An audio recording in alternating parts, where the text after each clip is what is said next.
How's it going, everybody? Welcome to another episode of Just Another Day. Today I'm here with fellow YouTuber Saeran. Shiro, how's it going? I've got the Blink SR. And I've got the Ownboard W1S. Today we're talking about electric skateboards, specifically long boards versus short boards. So real quick, the biggest difference between these boards is obviously going to be the size. So this board has a shorter stiff deck that's going to give you more of a cruiser board feel. So if you're coming from a skateboard and you want something that rides like a skateboard, this is going to be your best bet. It's got a kicktail on it, which is going to make it easier to maneuver. The long deck's really nice. It takes out all the bumps when you're riding. You can carve really nicely, and just like the ride quality of the board is so smooth. So this board has two 250 watt motors on the rear wheels. It's really fast, really responsive. If you hit the remote too quickly, you will fly off. Like, the acceleration is that good, and the braking's pretty good as well. I can ride like on the footpath, on the street. If I see a pedestrian like walk in front of me, I'm always like pretty confident that I can like stop in time. This board has a single hub motor, so braking and acceleration are going to be reduced comparatively. It is a 500 watt motor, so on paper it's got just as much power as the Ownboard, but what really limits this board is the battery. This board features a much smaller 80 watt hour battery. That's going to make it much easier to fly and travel with, but a sub 100 watt hour battery will never match the power of a full-size battery. Just because you have a short board doesn't mean you have to sacrifice battery or performance.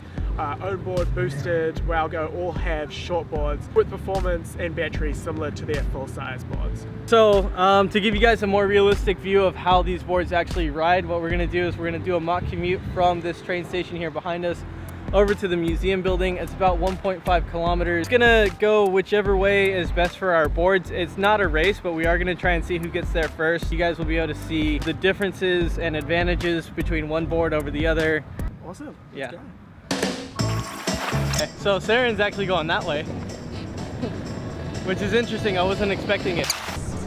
Cool, so I am very familiar with this route that I'm about to take. It's my standard route from the station, because I live in Lower Hutt, so I get the train. I think he's already winning.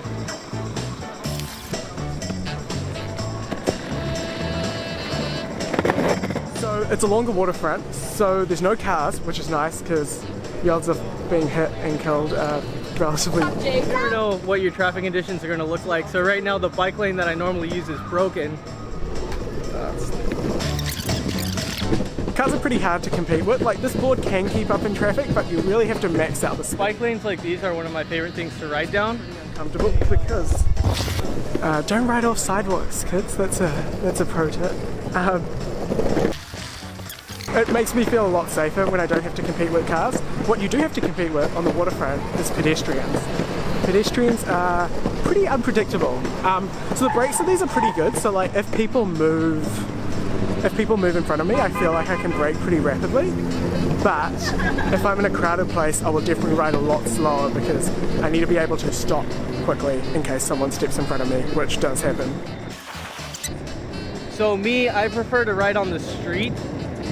One of the things about this board is the braking and acceleration isn't necessarily as good as it probably could be. So you kind of need a lot of space in front of you to be able to maneuver and things like that. So like, it is pretty good. It's relatively good payment. There are a few bumps you have to watch out for, but yeah, it's a relatively easy ride. Like, this board can go real fast, but you definitely have to watch your speed around pedestrians. Unlike so with a board like this, you actually need a lot of space to brake. That's why I like to ride on these roads as opposed to on pedestrian footpaths. When you're on the footpath, you have to generally move slower. When you're on the roads, it's a little bit less of a hassle. Bike lanes are cool and everything, but if you live in a city where you have to share the road, it's a little bit less than ideal sometimes. If you don't have the acceleration to keep up with traffic, like most of the time this board does not, then a lot of times the cars can get annoyed at you. And that can be kind of stressful when you're riding, but if you have a segregated bike lane to ride in, then it's a lot easier. It's a lot easier on you, it's a lot easier on the drivers. Even along the bumps and stuff, the ride is pretty smooth, and you know, not having to compete with cars really does put you pretty at ease. Okay, because I'm vlogging I can't, but I usually can overtake bikes. It's hard to film and go that fast though, but just for the record, I can usually overtake bikes.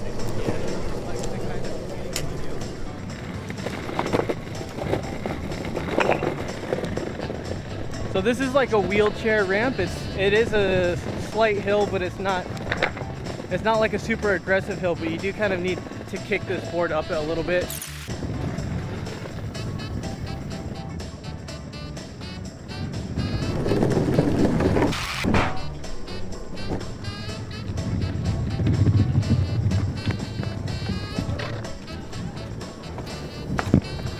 Yeah, so obviously having the kicktail and the small form factor makes it easier to get on and off the board and do things like stairs.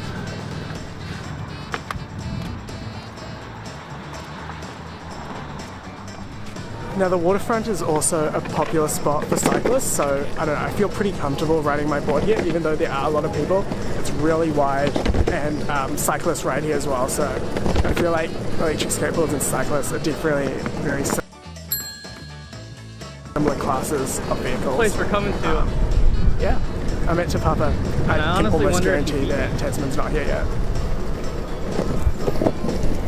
I don't see him.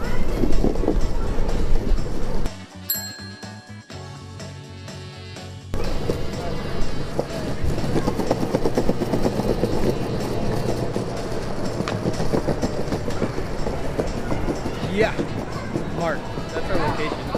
So I got to Te Papa in less than 7 minutes, or less than 6 minutes really. Definitely faster than walking. And I'd argue faster than driving once you account for the time.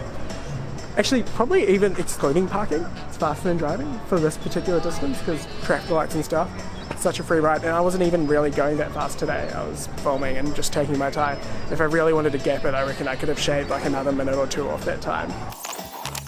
I've been standing here for a couple of minutes now. Still no Tasman. I'm feeling pretty good about my choice of route.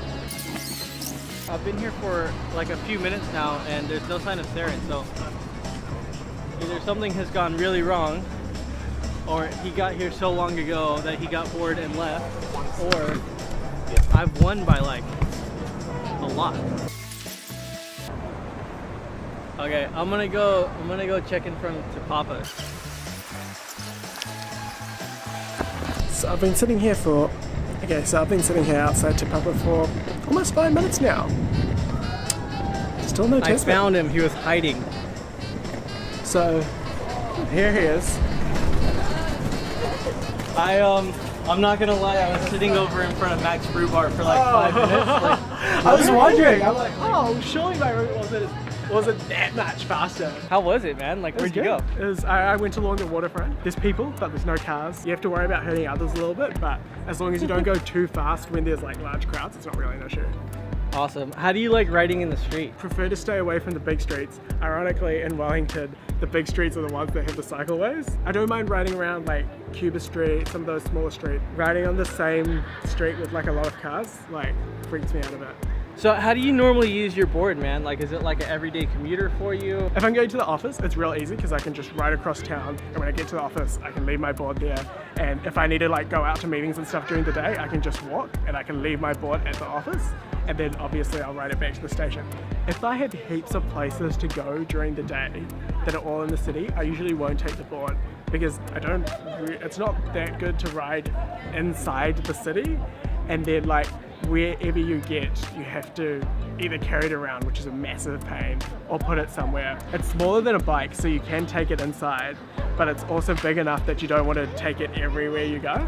Like with my board, it's the same way. The whole reason I got it is so that it would be small enough for me to carry around. I like to be mobile with the stuff that I have. So for that, having the small board is awesome. Maneuvering the board through people is a lot more of a hassle, I think. So for me, it's a lot easier just to hop in the street where I can just go straight. It's weird that like I have the more maneuverable board and I try and stay away from high maneuverability situations, but you have the less maneuverable board, Yeah. and you opt for that. So it probably doesn't matter at all what kind of deck you get or what kind of board you get. I mean, a skateboard's a skateboard, and when it comes down to it, longboard versus shortboard is really only like 6 to 10 inches worth of difference.